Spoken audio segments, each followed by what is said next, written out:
हरिओम तत्सत।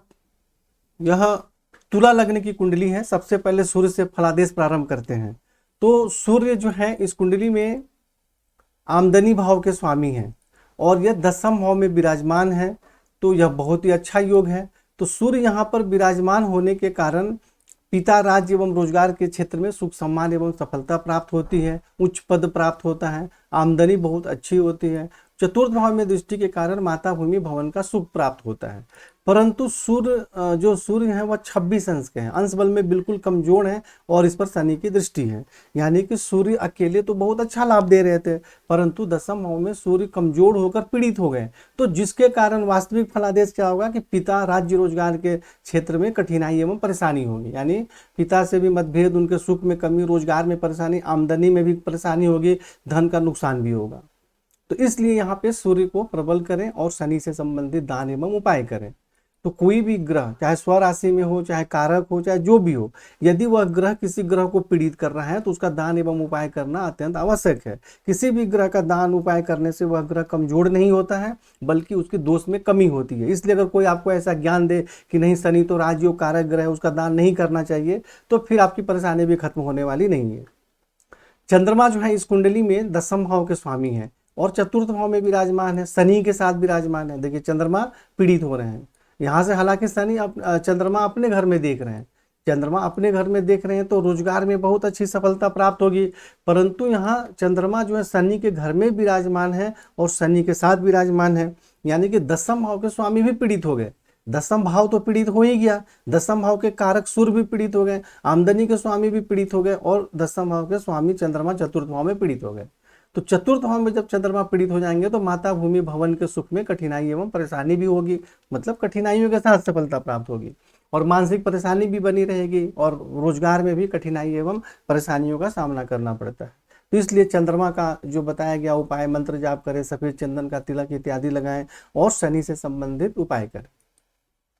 मंगल इस कुंडली में द्वितीय भाव के स्वामी है और सप्तम भाव के स्वामी है, यानी कि पत्नी, वैवाहिक जीवन, दैनिक रोजगार के स्वामी है और धन एवं कुटुंब के स्वामी है।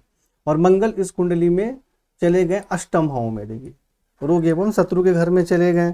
तो यहाँ जाने के कारण पत्नी एवं वैवाहिक जीवन के सुख में कुछ कमी एवं परेशानी होती है और धन एवं कुटुंब के सुख में भी कठिनाई एवं परेशानियों का सामना करना पड़ता है।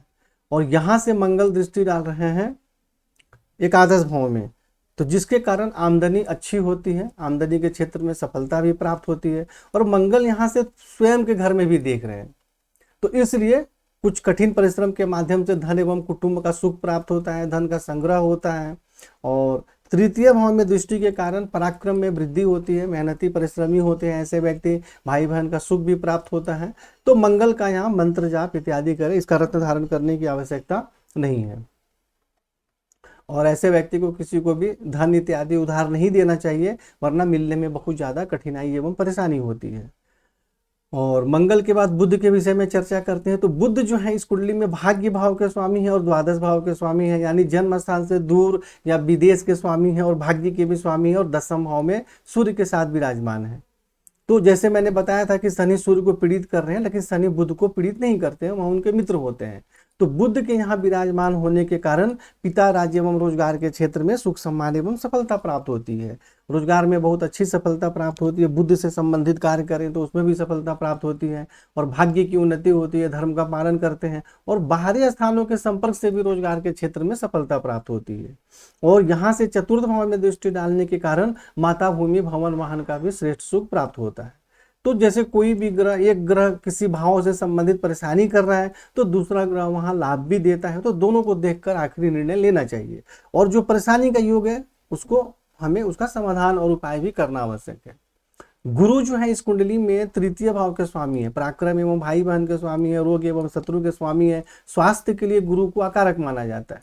तो गुरु यहाँ पे एकादश भाव में विराजमान है, तो जिसके कारण परिश्रम के माध्यम से आमदनी के क्षेत्र में सफलता प्राप्त होती है, नौकरी में भी सफलता प्राप्त होती है। और यहाँ से तृतीय भाव में देख रहे हैं खुद के घर में, जिसके कारण भाई बहन का सुख प्राप्त होता है। पंचम भाव में दृष्टि के कारण विद्या बुद्धि संतान का सुख प्राप्त होता है। और सप्तम भाव में दृष्टि के कारण पत्नी एवं वैवाहिक जीवन का सुख प्राप्त होता है। दैनिक रोजगार में सफलता भी प्राप्त होती है। और गुरु जो है 24 अंश के है, कमजोर है, लेकिन यह कुंडली में अकारक माने जाते हैं, इसलिए इसको प्रबल नहीं करना है। आप मंत्र जाप इत्यादि कर सकते हैं, जो कुंडली में आपको बताए गए हैं सिर्फ उतना ही करना है। शुक्र इस कुंडली में लगने से लग्न भाव के स्वामी हैं और आयु के भी स्वामी हैं और एकादश भाव में विराजमान है। तो एकादश भाव में सूर्य के घर में विराजमान है। तो इसलिए कुछ सामान्य कठिनाइयों के साथ आमदनी के क्षेत्र में अच्छी सफलता प्राप्त होती है। शारीरिक स्वास्थ्य, सौंदर्य, सम्मान एवं प्रतिष्ठा में वृद्धि होती है, आयु में भी वृद्धि होती है। और पंचम भाव में दृष्टि के कारण विद्या बुद्धि संतान का भी अच्छा सुख प्राप्त होता है। तो शुक्र का भी आप मंत्र जाप इत्यादि कर सकते हैं। और शनि जो है इस कुंडली में राजयोग कारक होते हैं, क्योंकि ये चतुर्थ भाव के स्वामी है, पंचम भाव के स्वामी है, यानी केंद्र के भी स्वामी है, त्रिकोण के भी स्वामी है, और यहाँ पे स्वराशि में विराजमान है। तो सिर्फ शनि का फलादेश क्या होगा? अगर हम सोच ले कि चंद्रमा यहाँ नहीं है, तो अगर शनि यहाँ होंगे तो क्या बोलेंगे कि माता, भूमि, भवन, वाहन का श्रेष्ठ सुख प्राप्त होता है, विद्या बुद्धि संतान का भी सुख प्राप्त होता है। परंतु यहाँ शनि चंद्रमा के साथ है, तो अपने ही घर में है शनि, लेकिन अपने घर में चंद्रमा को पीड़ित कर रहे हैं, तो जिसके कारण माता, भूमि, भवन के सुख में कुछ कठिनाइयों के साथ सफलता प्राप्त होती है। और विद्या बुद्धि संतान का तो सुख प्राप्त होता है। और यहाँ से शनि जो है षष्ठ भाव में दृष्टि डाल रहे हैं, इसके लिए नौकरी में सफलता प्राप्त होती है, शत्रु पक्ष पर भी प्रभाव रहता है। और दसम भाव में चंद्रमा के घर में और सूर्य पर दृष्टि डाल रहे हैं, जिसके कारण पिता, राज्य, रोजगार एवं आमदनी के क्षेत्र में कठिनाई एवं परेशानी होती है। और लग्न में दृष्टि डाल रहे हैं, जिसके कारण शारीरिक स्वास्थ्य एवं जीवन की उन्नति में सफलता प्राप्त होती है। तो इसलिए शनि राजयोग कारक ग्रह है, स्वराशि में है, फिर भी इनका दान एवं उपाय करना अत्यंत ही आवश्यक है। राहु इस कुंडली में तृतीय भाव में विराजमान है, जिसके कारण पराक्रम में वृद्धि होती है, परंतु भाई बहन के सुख में कठिनाई एवं परेशानी होती है। और सप्तम भाव में दृष्टि के कारण पत्नी एवं वैवाहिक जीवन के सुख में कठिनाई एवं परेशानी होती है, मतभेद भी रहता है, विवाह में विलंब होता है, और पार्टनर के साथ किसी भी प्रकार का कार्य व्यवसाय करते हैं तो उसमें भी परेशानी होती है। लेकिन नवम भाव में दृष्टि के कारण भाग्य की उन्नति भी होती है, उच्च शिक्षा भी प्राप्त होती है। और एकादश भाव में दृष्टि के कारण गुरु पर दृष्टि डाल रहे हैं, तो जिसके कारण आमदनी प्राप्त करने में कठिनाइयों का सामना करना पड़ता है। परिश्रम के अनुसार श्रेष्ठ लाभ प्राप्त नहीं होता और धन का नुकसान भी हो जाता है कभी कभी। तो इसलिए राहु से संबंधित दान एवं उपाय करना अत्यंत आवश्यक है। इसको बिल्कुल भी राहु केतु का रत्न धारण नहीं करना है, और शनि का भी नहीं धारण करना है, शनि ऑलरेडी बहुत मजबूत है। तो राहु केतु शनि का रत्न बिल्कुल भी धारण नहीं करना है। केतु यहाँ बैठे हैं नवम भाव में, तो कुछ कठिनाइयों के साथ भाग्य की उन्नति होती है। लग्न में दृष्टि के कारण ऐसे व्यक्ति मतलब परिश्रमी भी होते हैं, हिम्मती भी होते हैं, किसी कार्य को भी करने में आगे रहते हैं, लेकिन थोड़ा स्वभाव में भी उग्रता होती है और चोट इत्यादि भी लगने की संभावना रहती है। तो इसलिए सावधान रहना चाहिए। और तृतीय भाव में दृष्टि के कारण पराक्रम में वृद्धि होती है, भाई बहन का सुख प्राप्त होता है। लेकिन पंचम भाव में दृष्टि के कारण विद्या बुद्धि संतान के सुख में कठिनाई एवं परेशानी होती है, विशेषकर संतान से संबंधित परेशानी होने की संभावना रहती है। तो इसलिए राहु केतु शनि का आपको दान एवं उपाय करना है। और आपकी कुंडली में अलग से सभी फलादेश एवं सभी उपाय सभी पेज में बताए गए हैं। अगर कुछ छूट भी गया होगा तो आप वहाँ देख सकते हैं और उसके बाद आप फोन से चर्चा करें। हरिओम तत्सत।